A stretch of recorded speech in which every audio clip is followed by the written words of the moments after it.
Criterio. Una entrevista de Mix de Medios.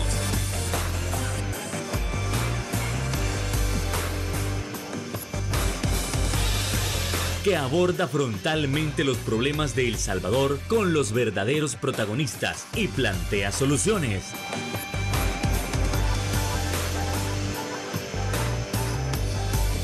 Criterios.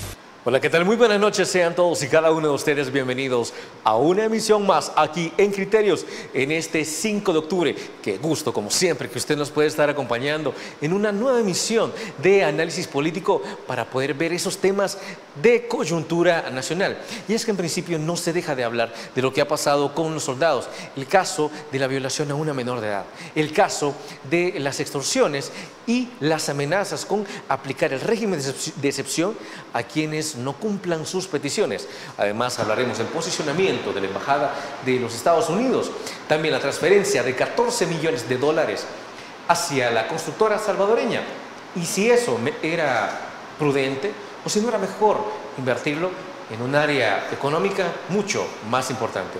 Eso y más nosotros lo estaremos platicando esta noche con nuestra invitada estelar. Estamos hablando de la honorable diputada de la Asamblea Legislativa, Claudia Ortiz. ¿Qué tal? Muy buenas noches, diputada. Encantada. Buenas noches. Muchas gracias por la invitación al programa Criterios. Es para mí un honor también poder dirigirme a la audiencia de este programa. Y creo que un día después de la sesión plenaria en la Asamblea Legislativa es muy pertinente poder conversar con usted y con la audiencia sobre los temas que hay en coyuntura nacional. Y precisamente le agradecemos por haber aceptado nuestra invitación y vamos a analizar cada uno de esos puntos. Y no queremos comenzar el programa sin antes enviarle un gran abrazo y un gran saludo a uno de nuestros más grandes televidentes, como lo es Gabriel López, hasta el Congo. Así que le agradecemos siempre por vernos y por enviarnos sus respectivos análisis. Un gran saludo. Claudia, vamos comenzando. A ver, mucho se ha hablado de si este caso del principio de los 6 soldados que estuvieron implicados en la violación a una menor de edad, este fue el primer caso o, como muchos argumentan, no, es el primero del que usted se da cuenta, porque este no es un caso aislado. Diputada, por favor. Yo no creo que sea ni el primer caso del que la población se da cuenta, tal vez por los medios de comunicación y de forma notoria. Sin embargo, así como el régimen de excepción, que ya vamos para los 19 meses de régimen de excepción, mucho más de ya casi los 2 años, el régimen de excepción, además de tener algún efecto en la baja de algunos delitos, por otra parte ha tenido el efecto negativo también de un aumento en el índice de los abusos por parte de los elementos de seguridad y de los agentes de autoridad de las fuerzas de seguridad.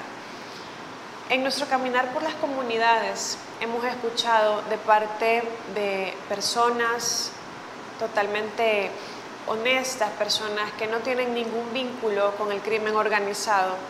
Por ejemplo, una mamá joven que tiene una bebé de 1 año más o menos y que recién estaba ya todavía muy en auge pues el régimen de excepción o ya tenía algunos meses de estarse implementando. Estando embarazada, llegaban agentes de autoridad a pedirle que se quedara en ropa interior para poder ver si tenía tatuajes. Y por la misma intimidación que genera esto y estar en un régimen de excepción donde las garantías constitucionales de toda la población están suspendidas, a la ciudadanía o a personas como esta muchacha no le queda otro remedio. Y ahora, este es un testimonio real, y a las semanas regresaban los mismos agentes a hacerle la misma petición a la misma chica que ya habían verificado que no tenía tatuajes. Este es un ejemplo, pero yo estoy segura que los diferentes televidentes de este espacio, que nos ven en diferentes plataformas, pueden conocer de primera mano o a través de testimonios de personas conocidas otro tipo de abusos de poder, no solo en el ámbito de un abuso sexual, sino en el ámbito de abuso a otros derechos. Entonces, cuando tenemos un régimen de excepción que le ha dado carta blanca a los agentes de autoridad, cuando se habla de los derechos humanos como algo despreciable, entonces esto es lo que pasa. Yo creo que está quedando clarísimo ante la opinión pública que un poco lo que decía el embajador de Estados Unidos también, ya el régimen de excepción necesita pasar a otra cosa. Desde hace mucho tiempo no ha sido necesario realmente tener un régimen de excepción tantos meses para combatir el crimen. Combatir el crimen ya era una obligación del Estado y también ya estaba prohibido por las leyes salvadoreñas, ya era un delito las asociaciones ilícitas. Por lo tanto, el trabajo de combatir la criminalidad hay que hacerlo, independientemente hay o no régimen de excepción. El régimen de excepción, ¿qué es?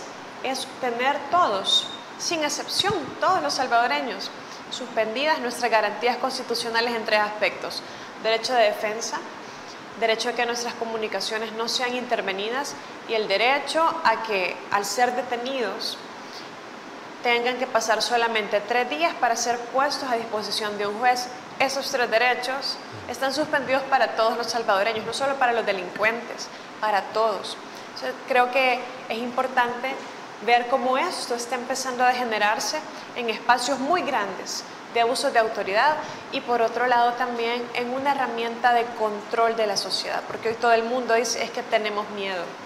Es que, diputada, en las comunidades tenemos miedo de denunciar, tenemos miedo de exigir nuestros derechos, de pedir que no construyan este proyecto aquí que va a afectar el agua.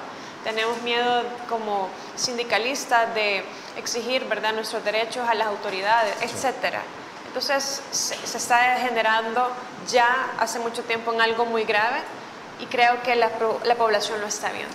Todo se ha convertido en un chantaje con el hecho de intentar aplicar el régimen o de acusarlo de agrupaciones ilícitas a cualquiera que no cumpla con las peticiones. Por ejemplo, las personas que han sido desalojadas del centro de San Salvador.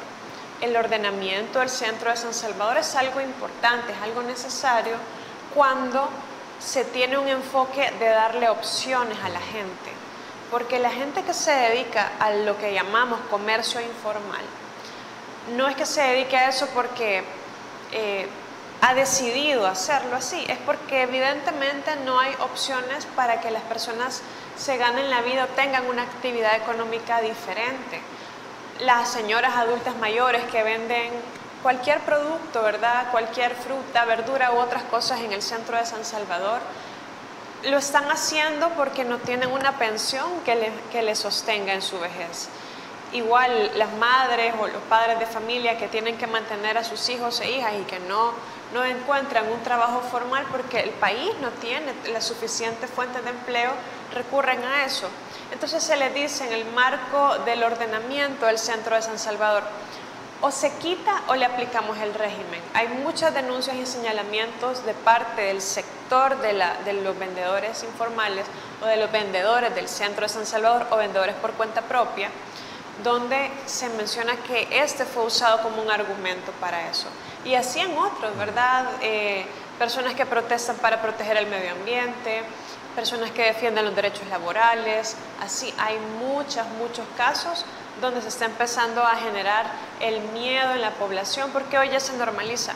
Si hacemos esto, nos pueden llevar presos, entonces mejor no nos pronunciamos, no critiquemos, no defendamos nuestros derechos. Y eso no es lo que la población salvadoreña desea para el futuro del país. A ver, recientemente en el programa tuvimos a un analista que estaba estableciendo que debido a que se menciona que hacen falta más de 40.000 pandilleros por capturar, no es posible aún y no es prudente, o todavía no es necesario, levantar el régimen de excepción, porque mencionaba que también con 10 pandilleros que sigan sueltos, eso ya generaría otro problema a futuro.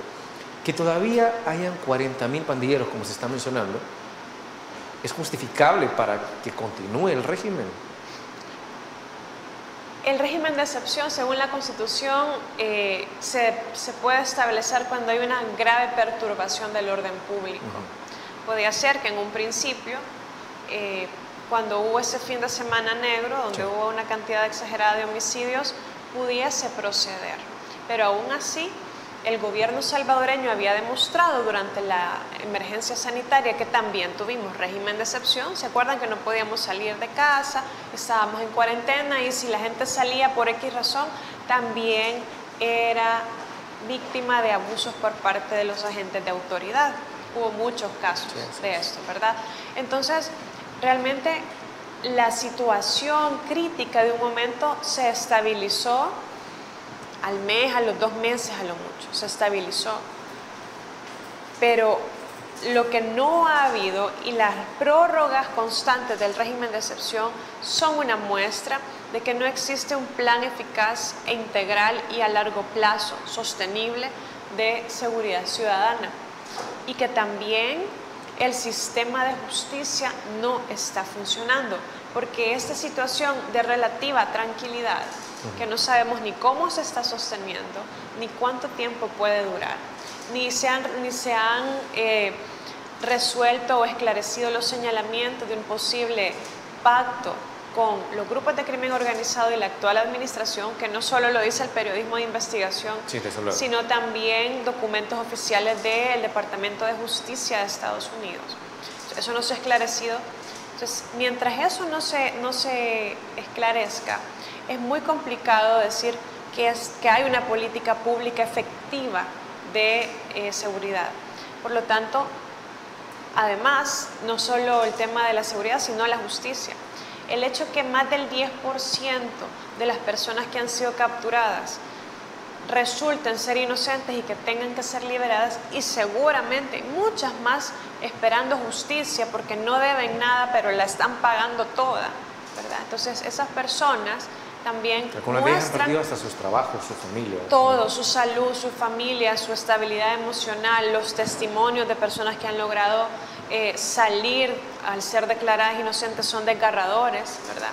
Entonces, es gravísimo el espacio de los abusos que esto abre y por lo tanto no estamos sembrando una semilla de paz y una semilla de seguridad ciudadana en nuestro país. Creo que es lo contrario. Otro problema grave que se está dando y que el Estado no ha respondido qué está haciendo es esa cantidad grande de niños y niñas que han quedado sin el cuidado de sus padres, que han tenido que ser institucionalizados, o simplemente niños y niñas que están viviendo solos, o el cuidado de un adulto mayor que no puede darle el cuidado adecuado. Ese tipo de situaciones, o niños que de forma abrupta su padre o su madre simplemente dejaron de estar en su vida porque fueron llevados y la familia no sabe si están vivos, están muertos. Y cuando hay gente inocente que han sido padres y madres responsables, personas trabajadoras que han sostenido a su familia con trabajo honesto, la sociedad también está fraguándose una herida muy profunda y que no vamos a tener un buen resultado, una buena consecuencia de esto si no buscamos la justicia como tal. Lo que va a sanar nuestra sociedad es la justicia y esto no se está haciendo a través del régimen de excepción. Ahora, antes de irnos, ya finalizando este bloque, es necesario, tal cual como usted mencionó al principio, establecer cuál es la postura como tal de Estados Unidos con respecto al régimen, que ya muchísimo se ha mencionado, si es mejor levantarlo o bajo la visión de Estados Unidos, es que ya dio lo que debía de dar, su objetivo ya fue cumplido. Ahora es momento de pasar al debido proceso para tratar de evitar también situaciones como la de los militares. El análisis tras la pausa comercial.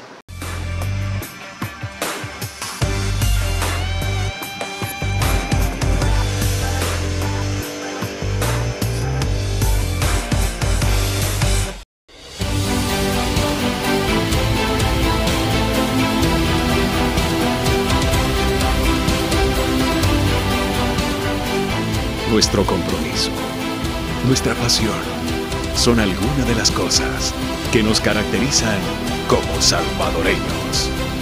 Farmacia La Buena, la farmacia de todos.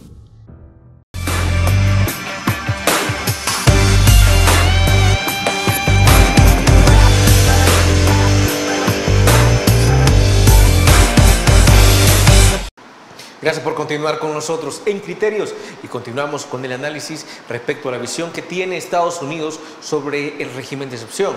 Es momento de levantarlo, mencionan, porque ya dio lo que tenía que dar, ha cumplido con lo que debía, pero es momento de pasar al debido proceso.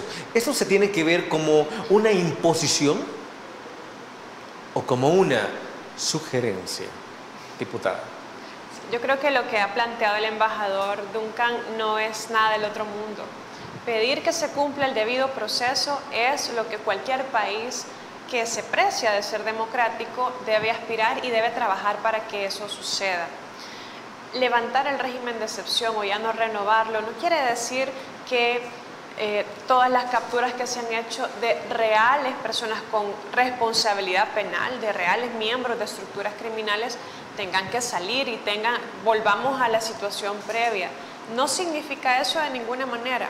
Creo que el régimen de excepción más bien lo que está haciendo es limitando que los salvadoreños honrados, que los salvadoreños que tienen derecho de participar en las decisiones del país se estén limitando. Imagínense que yo creo que sería muy grave que vayamos a elecciones y que los procesos electorales se realicen en medio de esa situación de limitación de derechos. Sería grave que estemos en elecciones, en proceso electoral, entonces que la gente no pueda ser totalmente libre de ejercer sus derechos o de reclamar si el proceso electoral no ha sido llevado de la forma más íntegra y transparente, ¿sí? Porque si por el tema de agua la gente se le escapan a llevar presa o por temas relacionados con derechos laborales o con cualquier otra área donde obviamente el poder choca con las necesidades de la ciudadanía, cuando hablamos de un proceso electoral es complicado esto. Yo creo que lo que el embajador Duncan ha planteado genera una conversación necesaria en la sociedad y dentro de la Asamblea Legislativa, en la sociedad y también dentro de las esferas de poder, porque esta Asamblea Legislativa ha renovado mes con mes el régimen de excepción sin hacer ningún tipo de evaluación a los efectos secundarios negativos que ha tenido. Y más grave aún, sabiéndolos, porque son evidentes y son de dominio público, como el caso es de este abuso, ¿verdad?, de esta menor, que es gravísimo y lamentable, no ha planteado ninguna medida para reparar esos daños. A todas las personas, más de 7.000 personas que han salido libres por ser inocentes, pero perdieron meses de su vida, perdieron sus empleos, perdieron su salud, ¿verdad? Y muchas otras cosas a nivel de salud mental o de relaciones familiares, etcétera. Solo el hecho de perderse un año de vida, de ver crecer a un hijo, a ver, eso no lo va a recuperar, ¿verdad? El Estado, porque la Constitución lo establece, el Estado debe reparar el daño económico y moral. ¿Lo va a hacer? Ya dijo el presidente de la Asamblea Legislativa que eso no le corresponde a la Asamblea Legislativa decirlo, pero sí le corresponde a la Asamblea Legislativa no solo velar por esa reparación, sino que también velar para que no sigan sucediendo abusos, y no hay ninguna acción para eso. Entonces creo que, como ya lo decíamos al inicio de este segmento, no significa que el régimen de excepción está garantizando que la ley se aplique. La ley ya tenía que aplicarse y quienes deben garantizar eso son los funcionarios, no con la carga puesta en los derechos de la ciudadanía. Estamos hablando que este tema ya se va a convertir o ya se ha convertido en un tema de carácter electoral. ¿Por qué lo menciono?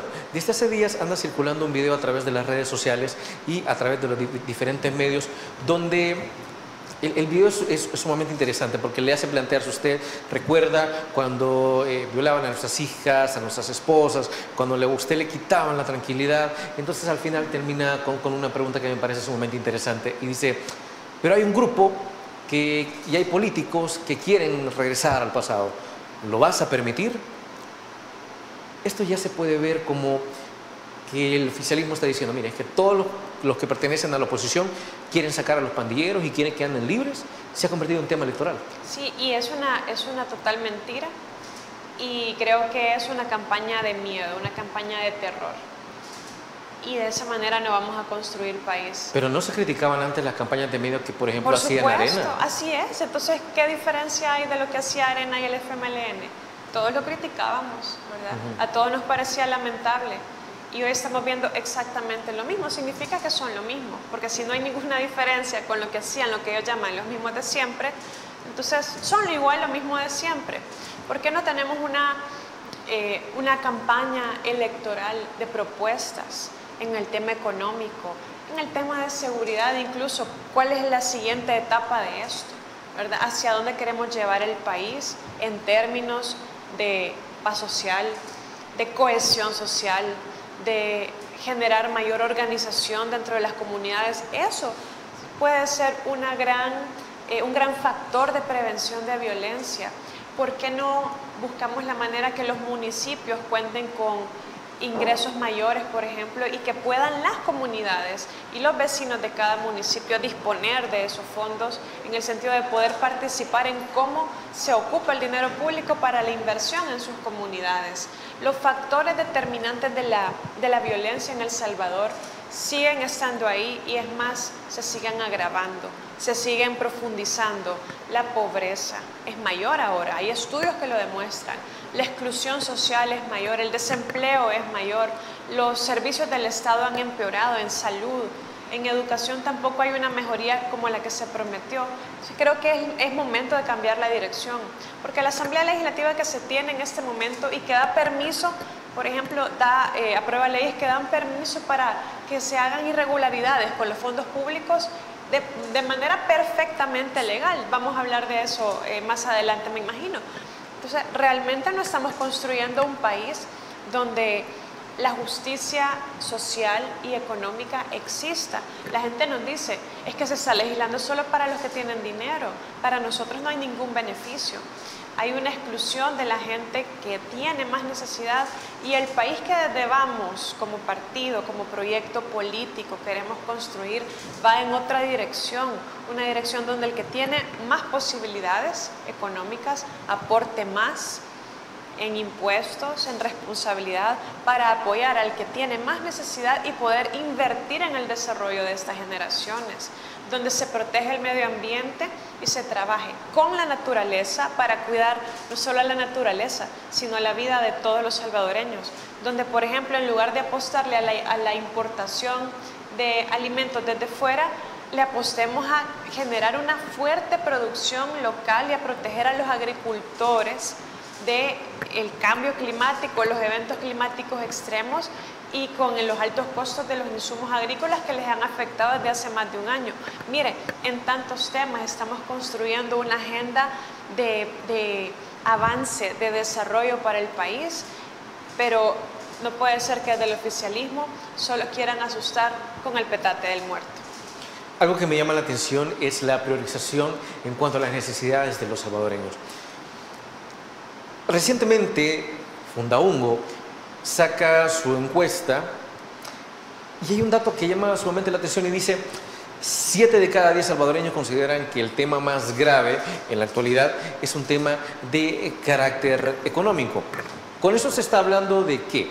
De que hay una tergiversación respecto a lo que muchísimos he escuchado, porque dicen, mire, pero es que El Salvador sí ha avanzado económicamente, pero es que ahora más multinacionales quieren venir, quieren invertir, quieren establecer sus negocios, pero choca entonces con la encuesta.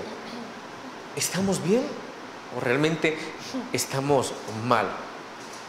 La gente está confundida también, diputada.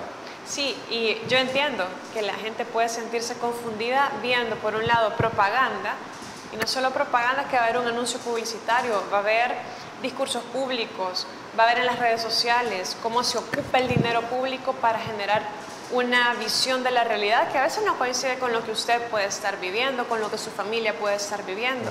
Dejemos solo el tema de la seguridad. La gente en las comunidades dice, sí, bueno, está todo un poquito más tranquilo, pero es que tengo otros problemas, sigo sin agua, el salario no me alcanza, los niños no están aprendiendo mucho en la escuela porque no tenemos la calidad de maestros que necesitáramos o porque los maestros no tienen las condiciones en las escuelas.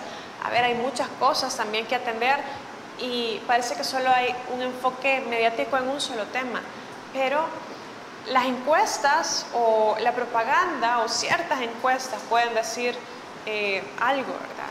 Y la propaganda puede decir en los discursos, porque obvio, hablar no cuesta nada, que la economía está mejor y que hay más inversión. Eso es mentira. Los mismos estudios, los mismos datos oficiales que no son parte de los discursos muestran cómo hay menos inversión extranjera en El Salvador. Y este tema de Google, por ejemplo, ¿verdad? Que tanto se quiso vender como que esta gran empresa de tecnología iba a venir a invertir. Venir a invertir es venir a instalarse, generar empleos, contratar a la gente y generar riqueza desde el país y compartir esa riqueza con el país donde se ha instalado. Pero lo que vamos a ver realmente es una contratación de esta gran empresa para brindarle servicios al Estado, que eso puede llegar a modernizar algunos servicios públicos, ojalá, pero no lo podemos saber a ciencia cierta porque nunca conocimos el convenio. Y los diputados que solo llegan a apretar un botón a todo, aprobaron destinar $500 millones en el marco de lo que diga el convenio, porque no sabemos si esos 7 años realmente lo dice el convenio, para comprar estos servicios. Algo que me gustaría que analizáramos tras la pausa comercial es, bueno, pero si en el tema económico una de las cosas que más afectaba a que las empresas trataran de invertir es la seguridad social. Porque mire, si hay tantas pandillas, entonces nosotros no queremos ir a invertir. Pero entonces, si las pandillas se han ido casi en su totalidad, ¿eso no permitiría que más empresas estén interesadas o hay algo más que se nos está escapando? Eso tras la pausa comercial.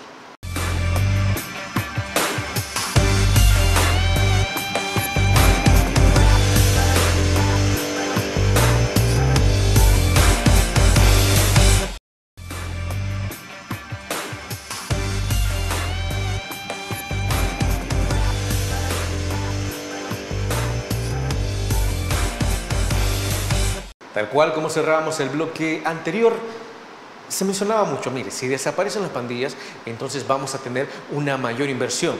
Más empresas van a querer invertir, poner sus negocios, eso va a subir el empleo y con eso también muchos problemas como la pobreza se van a comenzar a disminuir eventualmente. Pero si la gente está diciendo en algunas encuestas que 7 de cada 10 considera que hay serios problemas económicos, ¿qué ha estado pasando entonces? Es que las empresas se lo están pensando 2 veces todavía para invertir, incluso con las pandillas casi fuera de contexto. Por favor, diputada. Uno de los factores más importantes para atraer inversión extranjera directa y para que las personas dentro del país decidan invertir en El Salvador es la seguridad jurídica. Pero la principal fuente de inseguridad jurídica de nuestro país es una asamblea legislativa llena de diputados que están dispuestos a decirle que sí a todo, a darle permiso al Ejecutivo a cualquier cosa y a cambiar las leyes de la noche a la mañana. Cada día que hay sesión plenaria el país se pone en vilo porque no sabemos con qué podemos amanecer como ley aprobada y que puede entrar por dispensa de trámite sin darle ningún tipo de estudio, de análisis, de participación, de debate público. Y entonces eso es una de las principales factores de inseguridad jurídica y de falta de inversión. También es siempre como origen dentro de la Asamblea Legislativa y por eso hay que cambiar esa correlación porque no está funcionando para los grandes problemas y las grandes necesidades de El Salvador. Es este montón de leyes que se aprueban y que generan competencia desleal a los proveedores del Estado. Para algunos proveedores del Estado, como esta constructora El Salvador, sí se aprueban leyes que generan privilegios exagerados y que incluso abren riesgos importantes a prácticas de corrupción. Y por otra parte también vemos cómo los proveedores de las MIPYMES del Estado, por ejemplo, los que proveen de uniformes a las escuelas, no les han pagado, ya va a terminar el año. Tampoco se le están pagando a proveedores de insumos médicos en los diferentes hospitales del país. Es decir, para unos sí hay dinero, para unos sí se pueden hacer leyes, para unos sí se pueden exonerar impuestos, pero para otros, la gran mayoría que quiere hacer las cosas bien, que quiere dar un buen servicio al público, que quiere dar un buen servicio al Estado, no, para ellos hay otro trato. ¿Cómo va a haber inversión extranjera si sabemos que el país está siendo gobernado por una argolla de poder que hace las leyes a su medida y además tiene una asamblea legislativa también que a todo le dice que sí? Usted estaba mencionando a esta constructora, ¿no? Estamos hablando constructora de El Salvador o constructora salvadoreña. El Salvador. Constructora El Salvador. A muchos salvadoreños les comenzó a extrañar que haya una constructora como tal. Y dicen, mire, pero es que ¿de dónde salió? ¿De dónde apareció? Y después resulta que hay una modificación y les dice, mire, aquí van 14 millones de dólares para su funcionamiento. Dicen los diputados, mire, pero que esto no es ilegal. Es permitido que el mismo Estado cree empresas para tratar de avanzar hacia el desarrollo. Esto no es ilegal, ¿sí? Está en toda la jurisdicción. Pero ¿qué tan importante es tener una constructora? A ver, la gente mira en reparaciones en la calle o en algún tipo de obra que se está haciendo en la vía pública estos rótulos de constructora El Salvador.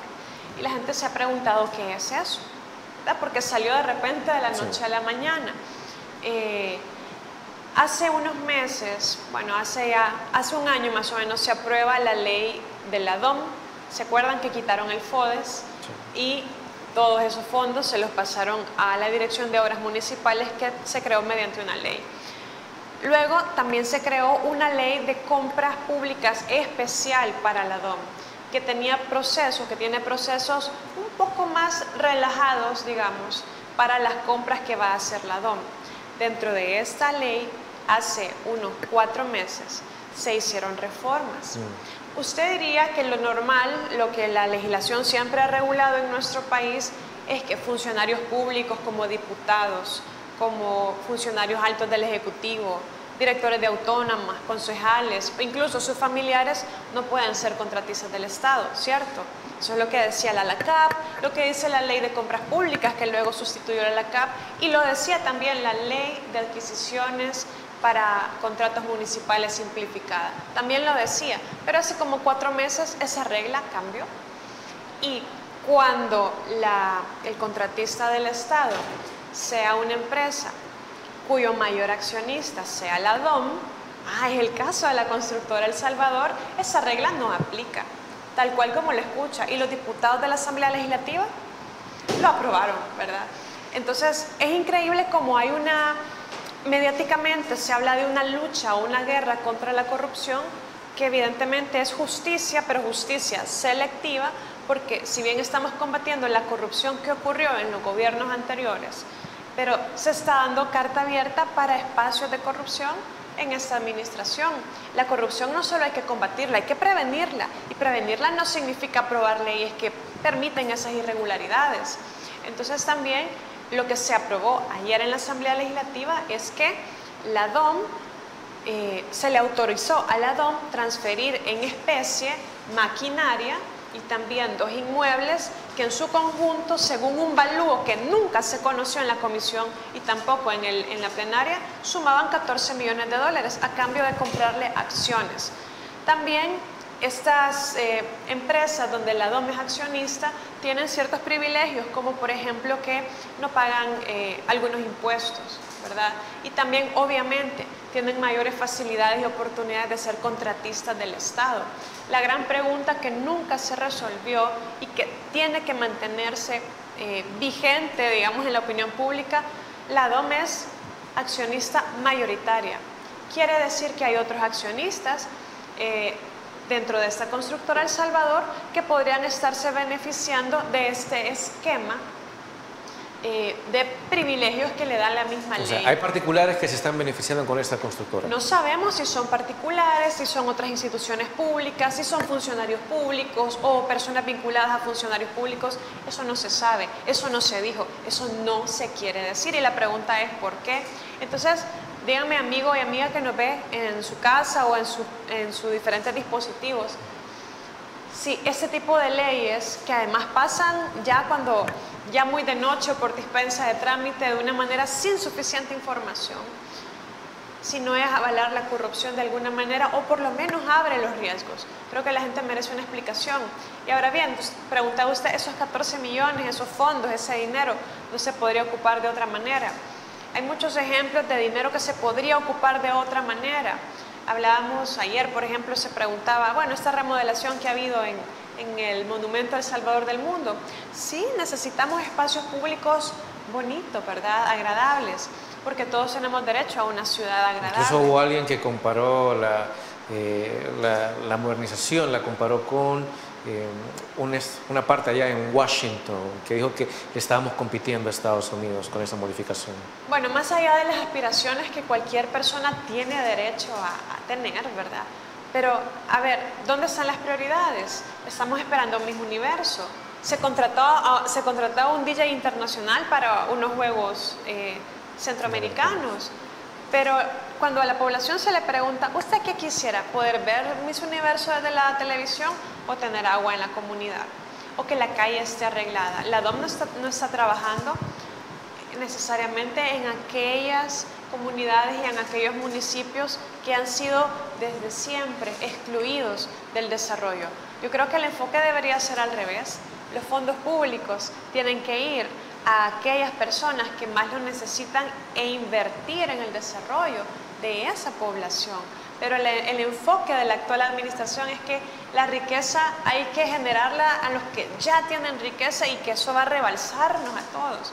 Y eso está demostrado por la historia que no funciona así. Por eso hay que cambiar la dirección.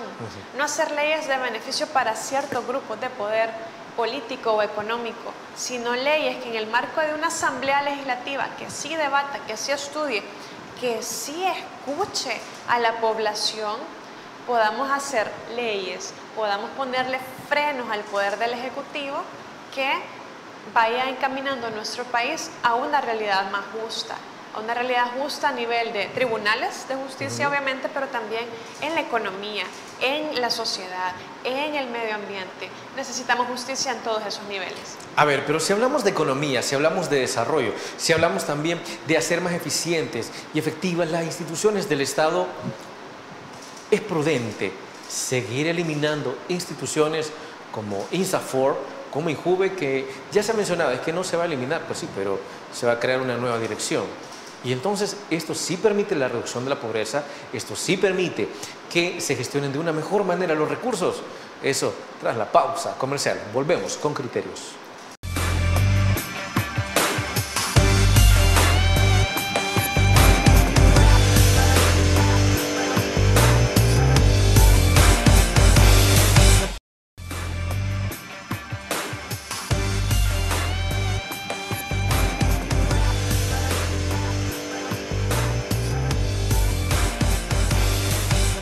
Y entonces, eliminar instituciones o quitarles cierto poder permite la mejor efectividad para el desarrollo del Estado y de la misma ciudadanía.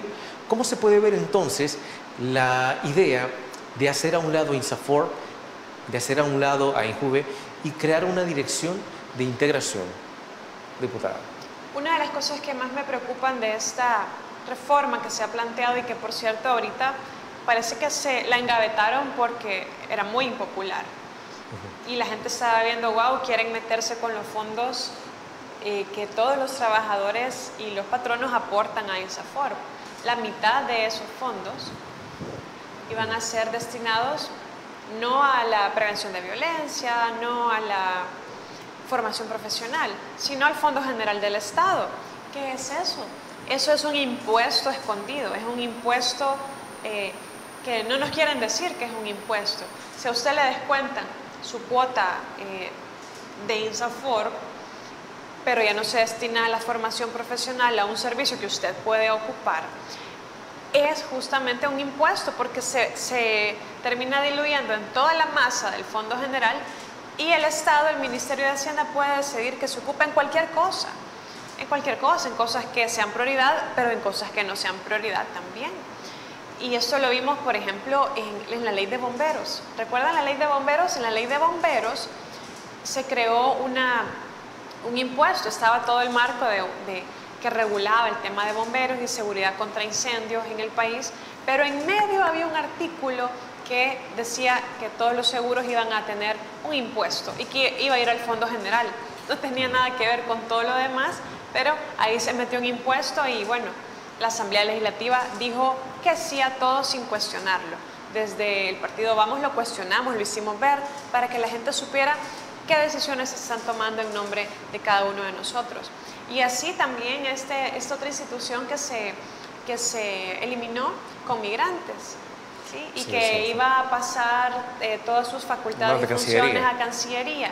A ver, ahí se creó otro impuesto, fíjese, porque todos los boletos aéreos de salida en nuestro país pagan un dólar en concepto de una contribución especial, así era antes, una contribución especial que iba a dar como destino a las políticas para apoyo a las personas que están en migración irregular. Sin embargo, esta ley que quitaba con migrantes también lo que generó es que ese dólar va también a otro destino que no es específicamente ese. Entonces, hay que ver un poquito más allá del discurso, un poco más allá de la propaganda que está en los mismos discursos, porque no es todo real. Y por eso es importante que en la Asamblea Legislativa no recobremos, porque tampoco es que lo hubo en el pasado, pero que finalmente en este momento de nuestra historia que hemos madurado como país, podamos aspirar a una Asamblea Legislativa donde realmente hay un equilibrio del poder, que las cosas que sean de beneficio para la población, que generen mayores derechos, se puedan aceptar, se puedan aprobar. Pero cuando hay propuestas que abren espacios a la corrupción, cuando hay propuestas que abren espacios al abuso de derechos, o cuando simplemente solo nos quieren estar bolseando los funcionarios públicos con nuevos impuestos, viendo cómo está todo de más caro, pero no quieren asumir su responsabilidad ni de rendir cuentas, ni de transparencia, ni de hacer que los servicios públicos realmente funcionen mejor, entonces no hay sentido y hay que poner un límite y tenemos que tener representantes en la Asamblea Legislativa que tengan la capacidad de poner un límite. Desde la fracción del partido Vamos hemos hecho todo lo que ha estado en nuestras manos también para hacer ese contrapeso y hemos tenido un rol relevante. Tanto que, bueno, salió en algunos estudios que su servidor es la diputada más atacada en redes sociales. Por algo será, ¿no? Por algo será. Entonces, imagínense todo lo que hemos logrado solamente con un puesto en la Asamblea Legislativa. Con más podríamos apoyar a la población salvadoreña para tener una Asamblea Legislativa equilibrada y que realmente responda a las necesidades de la población y que rinda cuentas, que eso se necesita también. Y las propuestas que hemos presentado también, muchas propuestas han ido en línea del apoyo económico a la población, especialmente a las mujeres cuidadoras, a quienes no pueden trabajar, no pueden tener un ingreso porque hay un familiar que depende su vida prácticamente del cuidado de esa persona. Hemos propuesto que se le dé un subsidio económico mensual de $70 para reconocer ese trabajo de cuidado. También pusimos una propuesta en la cual no pueden haber cuotas alimenticias de aquellos padres que no asumen su paternidad de forma responsable, no pueden haber cuotas alimenticias menores del 20% del salario mínimo. Y así también hemos apoyado al sector de maquila, por ejemplo, al sector de las bordadoras a domicilio, a los sectores más afectados por la crisis económica para ingresar sus propuestas en la Asamblea. Ese es el trabajo que hemos hecho. Hemos hecho una política decente, coherente, de cara a la población y cercana a la población. Y yo creo que eso es lo que merecemos, tener representantes que logren reproducir ese trabajo y que apoyen a que exista un poder más equilibrado y repartido entre la ciudadanía. Hay algo que me genera ruido y es que lo establecí al principio de este bloque. Hablaba de múltiples impuestos para una cosa u otra, pero que al final no termina yendo para el objetivo específicamente planteado. Entonces, sí, alguna que otra gente se pregunta, mire, pero entonces, ¿dónde se está yendo cada dólar de ese supuesto nuevo impuesto que dijo que le iba a ayudar a un sector y de repente descubrimos que el sector está descuidado? Entonces, ¿para dónde está agarrando? Bueno, es una pregunta bien relevante justamente porque el viernes pasado se presentó la propuesta del presupuesto general del Estado. Y bueno, este día he presentado a la Asamblea Legislativa también una carta solicitando que se entregue eso y que se entregue a tiempo, así como el presupuesto de la Asamblea Legislativa, para poder ver incluso su ley de salarios, para saber cómo estaría reorganizada la próxima Asamblea Legislativa el próximo año, aún ya con el cambio de número de diputados, ¿verdad? ¿Hacia dónde se está yendo el dinero? Lo que estamos viendo es que cada vez que se aprueba un presupuesto, se habla de que ha sido un presupuesto histórico en inversión en educación y en salud. Inversión pública quiere decir aquellas obras que quedan, escuelas, hospitales, puentes, etcétera. Aquellos proyectos de cosas que quedan, no que se consumen, digamos, como salarios o compras de suministros.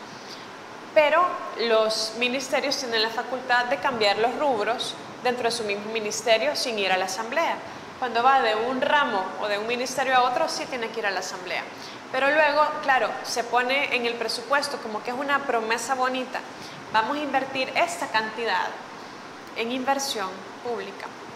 Vamos a destinar esta cantidad en inversión pública, pero al final del año, cuando revisamos cuánto de eso se ocupó, casi no se ocupó nada. Sí. Entonces no hay capacidad de ejecutar proyectos. Y la variable en la cual estamos, con lo que se está ajustando es justamente esa, la inversión. Más bien lo que ha crecido mucho son las compras públicas de bienes, servicios, las contrataciones, eso sí ha crecido y parece que el dinero se está yendo ahí. Y hay mucho de esto que no es transparente y necesitamos una correlación diferente en la asamblea para poder obligar a las instituciones del Ejecutivo a que rindan cuentas y a que sean transparentes de cómo usan el dinero público. Claro. Bueno, vamos a trasladarnos a nuestra última pausa comercial y regresamos con las conclusiones.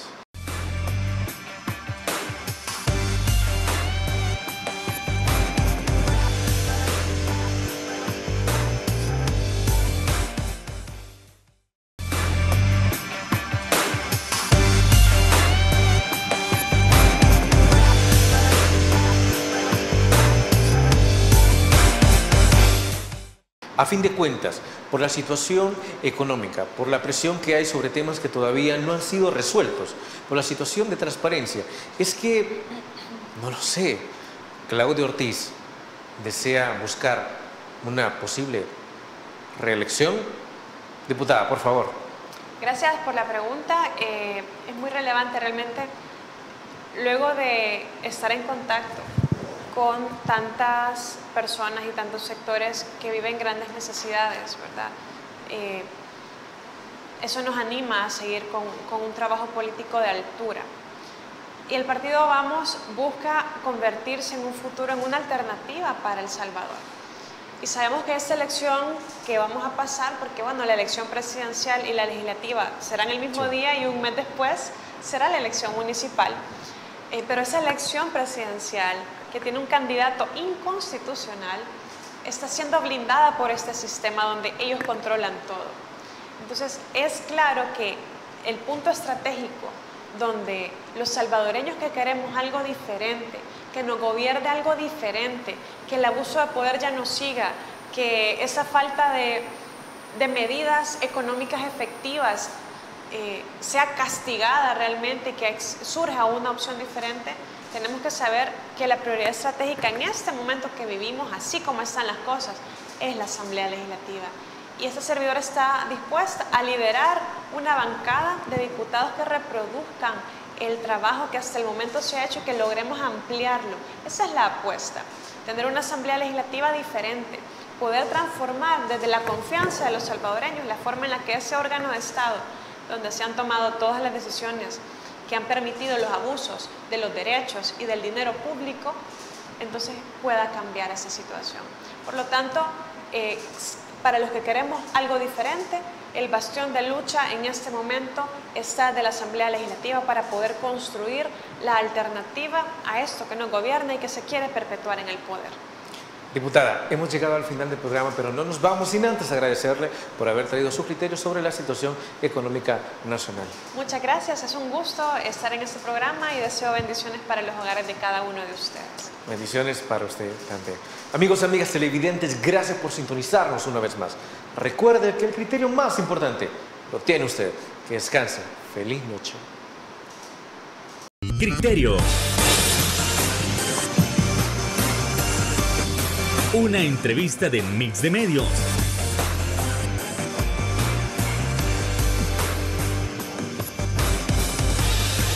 Que aborda frontalmente los problemas de El Salvador con los verdaderos protagonistas y plantea soluciones.